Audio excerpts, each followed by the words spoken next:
You're pouring thousands of dollars into marketing campaigns every single month, but your monthly recurring revenue refuses to budge. Look at this diagram tracking historical customer acquisition costs across digital channels.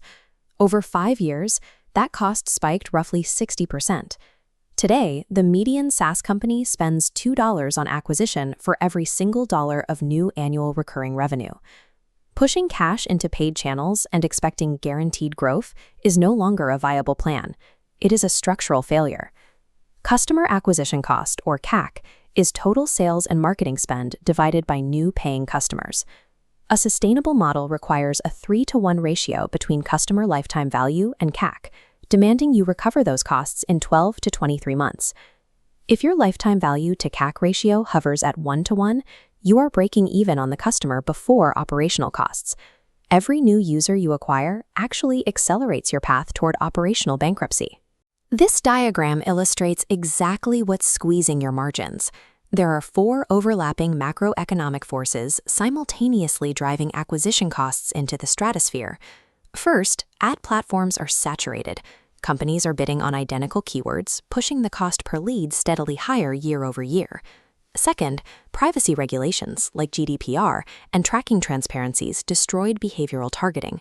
Marketers are now forced to spend heavily on broad, unqualified audiences. Third, buyer behavior shifted.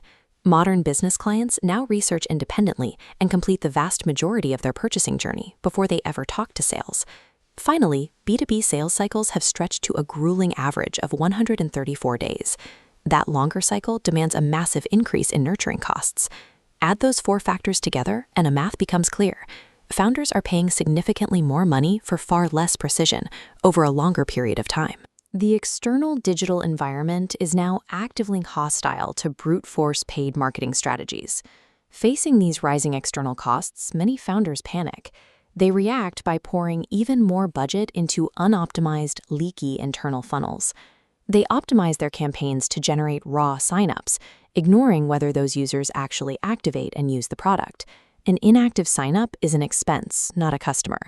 To inflate those vanity metrics, they target overly broad audiences. When users aren't a genuine fit, they immediately turn out. Ultimately, shoveling all that expensive paid traffic into a broken internal funnel results in pure, unrecoverable cash burn. Surviving this crisis requires out-systematizing the market. When the median company is already spending $2 for every 1 it earns, you cannot simply solve the problem with a larger ad budget. Look at this graph comparing acquisition channels. Paid search stays brutally static and high. Organic content drops sharply along an exponential decay curve. Then you have referral engines. Leveraging existing trust, referrals cost a fraction of paid ads, making them the absolute cheapest channel. To navigate this, you have to strictly segment your acquisition data by channel source. You need to identify toxic sources so you can ruthlessly cut inefficient spend. Shifting your budget from temporary ads to compounding assets creates a structural cost advantage that competitors relying solely on paid channels can't match. The most powerful tools for lowering acquisition costs are internal.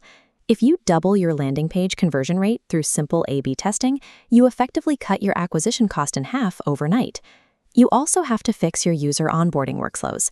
Every dollar spent on traffic is wasted if those expensive initial signups never cross the threshold into paying customers. Consider this pie chart of total new revenue for highly successful SaaS companies. Up to half of new recurring revenue comes entirely from expanding existing customer accounts. Retaining an existing customer requires 0 acquisition dollars. That retained revenue effectively subsidizes and fuels your marketing efforts. Sustainable growth is never a button you press. It is an internal system. You constantly measure, repair, and optimize.